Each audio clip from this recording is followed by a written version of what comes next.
أعوذ بالله من الشيطان الرجيم پناه غواړم د الله د شیطان رټلی شوینا. بسم الله الرحمن الرحيم شروع کوم د الله د نومنا چې ډېر مهربانا او رحم کون کې دی. قل يا أيها الكافرون لا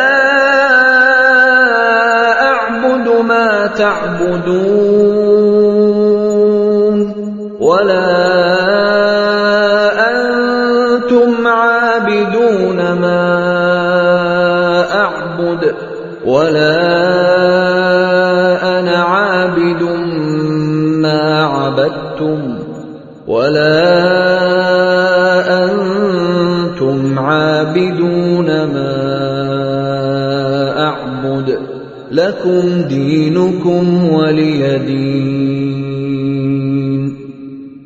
اوایا چې اے کافرانو زدا غوي عبادت نکوم د چا عبادت چې تاسو کوئ او نه تاسو د هغه عبادت کوونکی د چا عبادت چې زکوم او نه زه د هغه عبادت کوونکی يم د چا عبادت چې تاسو کړی دی او نه تاسو د هغه عبادت کوونکی د چا عبادت چې زکوم.